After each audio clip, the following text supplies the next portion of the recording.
Bismillahirrahmanirrahim. Assalamualaikum warahmatullahi wabarakatuh. Magnet rezeki, satu sama terhubung.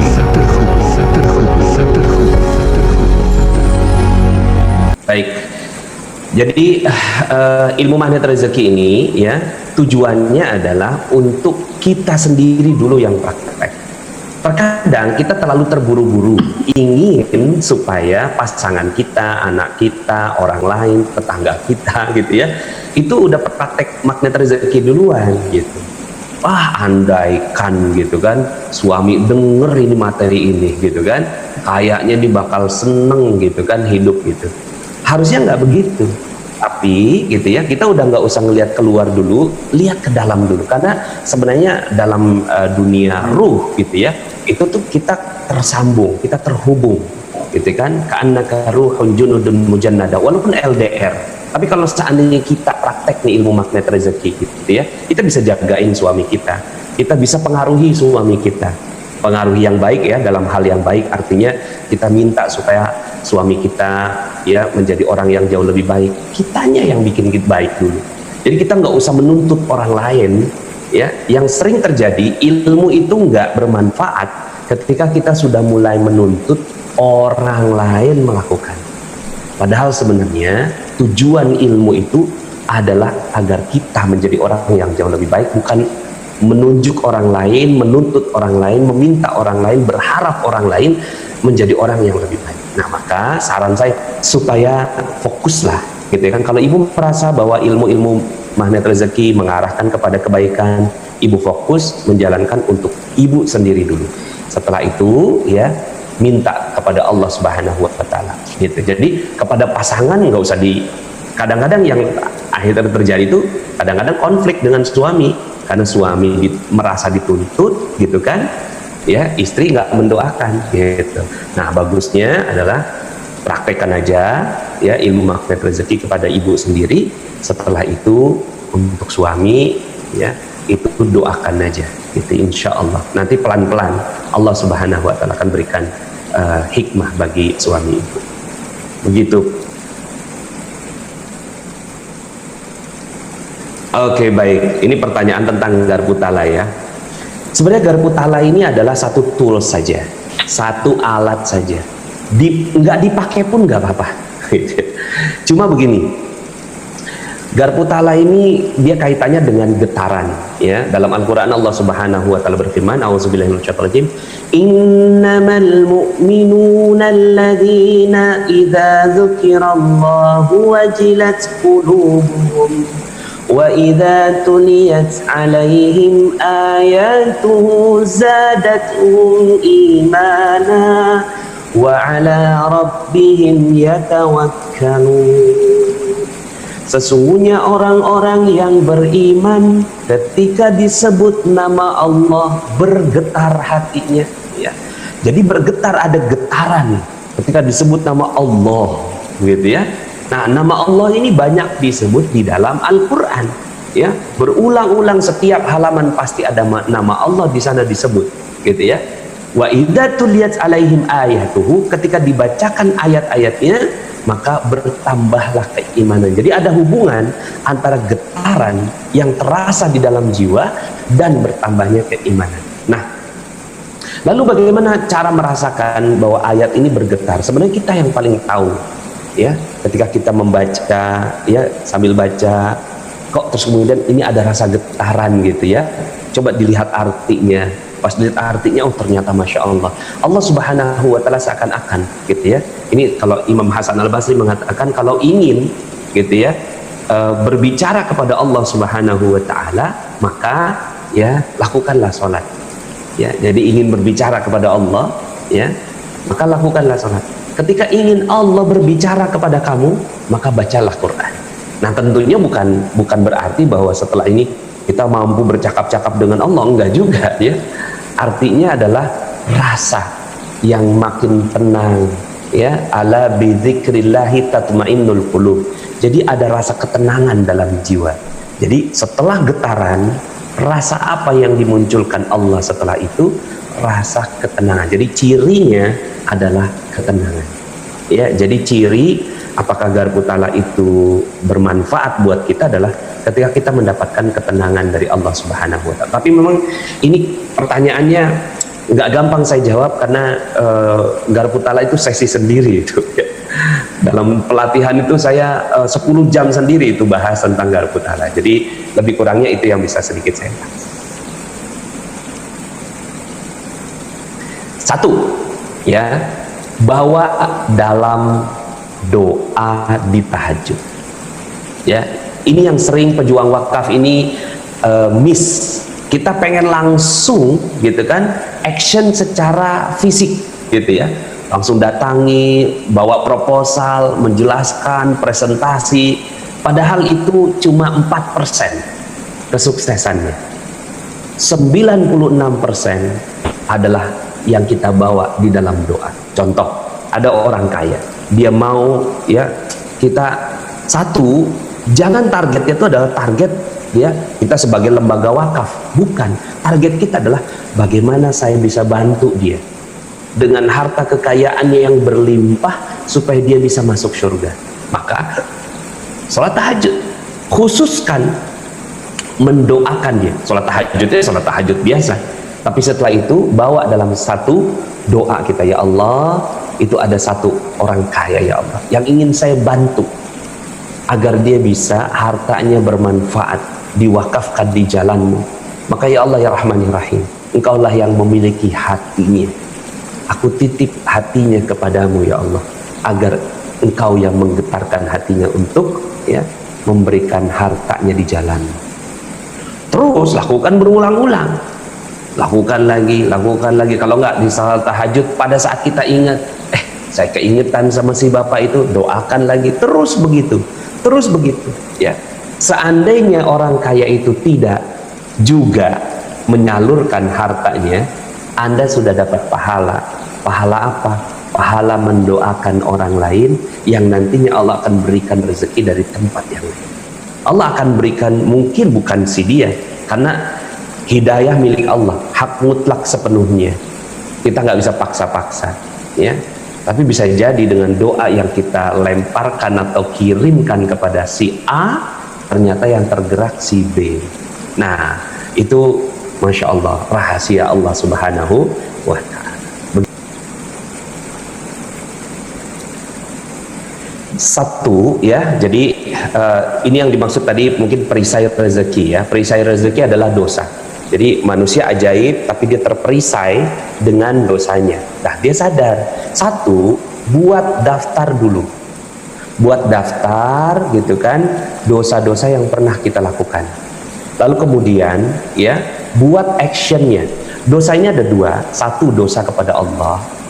Dosa kepada Allah, dan yang kedua adalah dosa kepada manusia, gitu ya. Dosa kepada Allah ini mudah, ya, mudah ya, mudah tapi tidak dimudah-mudahkan begitu ya. Mudahnya apa? Bertaubatan nasuha, maka Allah langsung ampuni. Artinya taubat nasuha ini udah nggak diulangi lagi. Kalau diulangi lagi berarti belum taubat nasuha, itu masih taubat sambal namanya, ya. Ya, taubat sambal, kapok saya ini makan sambal, akhirnya makan lagi, itu berarti belum kita buka itu perisainya. Jadi ciri kita membuka perisai adalah kita udah nggak lagi gitu ya melakukannya. Kalau untuk Allah, jadi ya susah-susah gampang jadinya kan, gitu ya. Ya, apakah kita betul-betul bertobat? Belum tentu. Ada satu dosa yang kita lakukan terus menerus, diulang lagi. Sepanjang kita masih mengulang lagi, berarti itu masih jadi perisai, begitu ya. Yang kedua, dosa kita kepada manusia. Ini yang nggak gampang, ya. Dosa kepada manusia, kepada Allah kita minta ampun, Allah ampuni, karena Allah Maha Pengampun. Cuma manusia bukan Maha Pengampun, ya. Kita udah terlanjur buat salah sama orang gitu ya, kita minta ampun sama dia, dia pun belum ngampuni kita. Ini yang persoalan nih. Maka sebelum bicara tentang minta ampun dulu gitu kan, jangan lagi mengulang dulu untuk menyakiti orang lain. Itu dulu.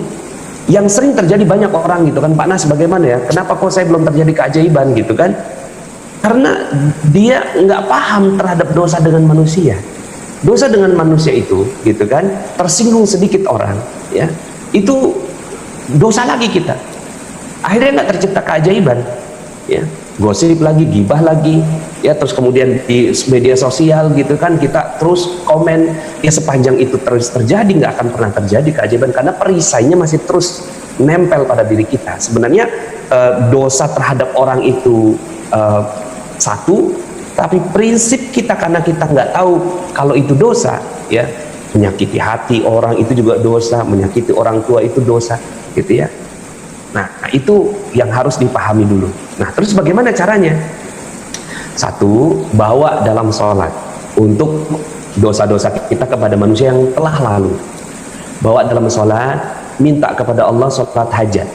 Ya Allah, aku sholat hajat ini ya Allah. Sebelum aku minta maaf sama dia, ya Allah, bantu aku. Jadi minta bantuan kepada Allah Subhanahu wa ta'ala. Sholat taubat, sholat hajat. Jadi ada dua sholat, ya. Sholat taubat itu terhadap dosa kita kepada orang itu, sholat hajat gitu ya, kita minta kepada Allah bantuan. Nah, kalau Allah izinkan, mungkin kita akan dipertemukan oleh orang yang kita punya persoalan. Tapi kalau tidak dipertemukan, maka ya Allah izinkan dengan sholat yang kulakukan dengan sungguh-sungguh ini, ya, itu bisa memaafkan dosaku dengan dia, karena banyak dosa kita kepada manusia. Nah, lakukan gitu ya. Jadi kalau dalam training kita buat daftarnya, siapa aja orang yang pernah kita sakiti, siapa orang yang pernah menyakiti kita dan kita dendam dengannya, siapa orang yang berkonflik dengan kita, siapa yang orang pernah kita gosipin, banyak sekali, dan kita mulai menangis kepada Allah Subhanahu wa ta'ala. Setelah itu pelan-pelan, ya Allah, saya pilih dari, katakanlah dari 100 nama, pilih 3 nama, bawa dalam sholat, betul-betul sungguh-sungguh, sholat taubat, sholat hajat, gitu ya. Sholat taubat ini minta ampun kepada Allah, sholat hajat bantuan dari Allah Subhanahu wa ta'ala. Nah, setelah itu insya Allah. Yang ketiga, jadi satu kepada manusia, kepada Allah, yang kedua kepada manusia secara umum, yang ketiga secara manusia yang khusus. Manusia yang khusus ini kepada orang tua misalnya. Kepada orang tua biasanya pertanyaan kita adalah gitu ya, apakah Bapak ridho dengan saya? Apakah Ibu ridho dengan saya? Kalau pertanyaannya itu, jawabannya pasti ya, saya ridho, kan begitu. Ganti pertanyaannya, apa yang membuat Bapak lebih ridho dengan saya? Pertanyaannya berbeda, jawabannya pasti berbeda. Apa yang membuat Ibu lebih ridho dengan saya? Kemudian si Ibu jawab misalnya, aku ridho kalau kamu, nah misalnya, kalau kamu, jangan dibantah. Minta kepada Allah agar kita mampu untuk melakukannya. Saya sedikit cerita ya. Jadi kalau bicara tentang, saya waktu itu minus 21 miliar. Saya mulai rinci dosa saya kepada Allah apa, dosa saya kepada manusia apa, tapi kok belum terjadi keajaiban. Minus 21 miliar pada saat itu. Lalu kemudian saya datang pada bapak saya. Biasanya pertanyaan saya adalah, Pak, apakah Bapak ridho sama saya? Kan kita pengen tuh jawabannya pasti gitu kan. Sebenarnya kita pancing-pancing supaya bapak kita bilang ridho. Ya jawabannya pasti ridho lah. Tapi hari itu saya jawab, saya tanya sesuatu yang berbeda. Apa yang bisa membuat bapak lebih ridho dengan saya? Ternyata jawabannya, oh kamu mau dapat ridhonya bapak? Gitu. Aduh, ini sebenarnya aib saya ya. Apalah ini saya cerita. Oh jadi kamu mau dapat ridhonya bapak? Ya, apa Pak yang kira-kira bisa membuat bapak lebih ridho dengan saya? Buatkan saya proyek di kampung. Gitu. Buatkan saya proyek di kampung. Saya nggak ngerti kenapa bapak saya minta seperti itu. Setelah beberapa hari saya baru paham, oh bapak saya merantau, pengen pulang kampung. Saya bisnisnya developer pada saat itu, dan dia pengen sekali saya bantu dia. Masya Allah. Saya pada saat itu minus 21 miliar, nggak bisa bikin proyek.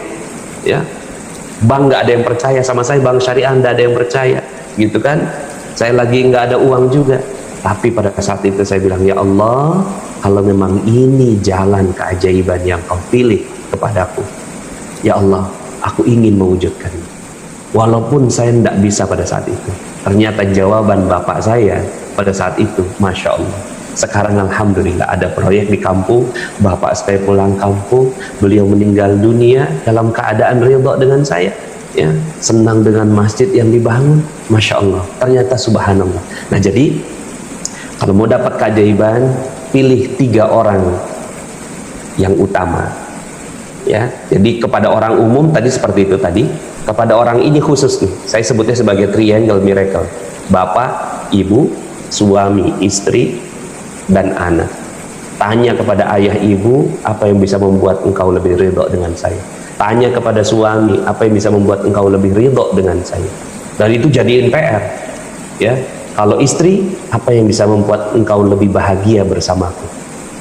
Mama, apa yang bisa membuat engkau lebih bahagia bersamaku. Belikan aku cincin seberat 25 gram. Nah, misalnya, siap. Tapi sekarang saya belum punya uangnya. Gitu, ya. Jadi ya nggak usah dilawan, siap, mudah-mudahan saya bisa belikan kamu, gitu. Ke anak, hati-hati dengan anak, karena kadang-kadang ya kita merasa diri kita lebih hebat daripada anak, padahal Allah Subhanahu wa Ta'ala bersumpah, nahnu narzuquhum, aku berikan rezeki kepada anak, wa iyyakum, juga kepada kamu. Dalam ayat yang lainnya, nahnu narzuqukum wa iyyahum, aku berikan rezeki kepada orang tua, baru kepada anaknya. Jadi ini saling berkait, berkelindan itu rezeki anak, rezeki orang tua, nggak boleh saling menyakiti.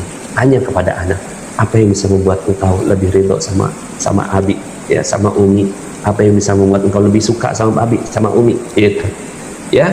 Nanti Anda akan amazed dengan jawabannya. Anda akan takjub dengan jawabannya. So ini triangle miracle yang bagi saya akan memudahkan keajaiban lebih cepat terjadi. Demikian Pak Yan. Ini memang salah satu materi saya ya, sariawan hati. Jadi artinya begini, kalau si mulut sariawan gitu kan, kalau mulut kita sariawan, itu makanan apa aja ndak enak, ndak nikmat gitu ya. Jadi kalau kita ada sariawan, apalagi sariawannya besar, ada 15 titik begitu ya, mau makanan semewah apapun ya, maka itu nggak akan pernah kita bisa makan gitu ya. Nah tapi ya kalau kita mulutnya enak, nggak ada sariawan, itu makanan tempe aja rasa nikmat, Masya Allah gitu ya. Begitu juga hati. Nah hati ini kalau seandainya dia penuh dengan sariawan hati ya, Allah mau kasih rezeki apa juga ndak nikmat ya, sehingga akhirnya ya COVID ini harusnya nikmat, COVID ini ya, kalau hati kita ndak ada sariawannya ya, karena kita yakin bahwa semua dari Allah, semua dari Allah, COVID dari Allah, resesi dari Allah. Kalaulah hati kita ini adalah hati yang penuh dengan kesyukuran, maka pasti nikmat sekali nih COVID ya, bisa kumpul sama keluarga, bisa beristirahat gitu ya, bisa banyak dapat ilmu seperti sekarang ini gitu ya, dengan Zoom ini Masya Allah gitu ya, ya yang tadinya kita mungkin tersekat-sekat dengan fisik gitu ya, sekarang ini udah nggak ada sekat lagi Masya Allah. Nah kalau hati kita udah nggak ada sariawan, maka indah sekali, semuanya nikmat. Nah Allah juga, ini persoalannya begitu, rezeki Allah ditahan sampai sariawan hati kita tuh sembuh. Nah kita yang harus berusaha menyembuhkan sariawan hati itu. Nah sariawan hati itu tentunya bisa disembuhkan dengan ya ibadah. Jadi ibadahlah yang bisa menyembuhkan sariawan hati. Rasulullah SAW bersabda ya, al-imanu yazidu wa yanqus, ya al-yazidu bil ta'ah wal yanqusu bil maksiyah. Iman itu naik turun, naik turun, naik dengan ibadah, turun dengan maksiat. Maka tidak ada cara lain ya, yang harus kita lakukan adalah kita haus dengan ibadah-ibadah. Apa ibadah yang kita bisa lakukan dengan ikhlas ya, wakaf salah satunya, sedekah, ibadah juga, sholat, tambahkan dengan duha ya, tambahkan dengan tahajud, itu tambahkan dengan rawatibnya ya, tambahkan dengan berbagai macam amalan-amalan sunnah. Yang kita biasa baca Al-Quran setengah juz, tambah jadi 1 juz. Kita biasa baca 1 juz, tambah dengan 3 juz ya. Jadi itu adalah upaya-upaya kita kemudian bertemu dengan orang soleh ya. Jadi mungkin jawaban saya singkat gitu ya, untuk menyembuhkan sariawan hati ini ada 5 ya, yaitu tombo hati. Ya, itu tombo hati. Tombo hati ada 5 perkaranya. Yang pertama, baca Quran dan maknanya. Yang kedua, sholat malam dirikanlah. Yang ketiga, berkumpullah dengan orang soleh. Ya, lebih kurang seperti itu. Bagi teman-teman yang belum subscribe dan baru saja menemukan channel ini, silahkan subscribe. Insya Allah Anda akan mendapatkan materi-materi yang terbaik dari channel ini. Insya Allah Anda adalah makhluk yang ajaib, tinggal kita sempurnakan faktor-faktornya. Dan insya Allah dalam video-video berikutnya kita akan lanjutkan materi ini sampai Anda menemukan potensi terbesar diri Anda dan menjadi makhluk ajaib sebagaimana yang Allah Subhanahu wa Ta'ala inginkan untuk Anda. Sampai jumpa. Assalamualaikum warahmatullahi wabarakatuh.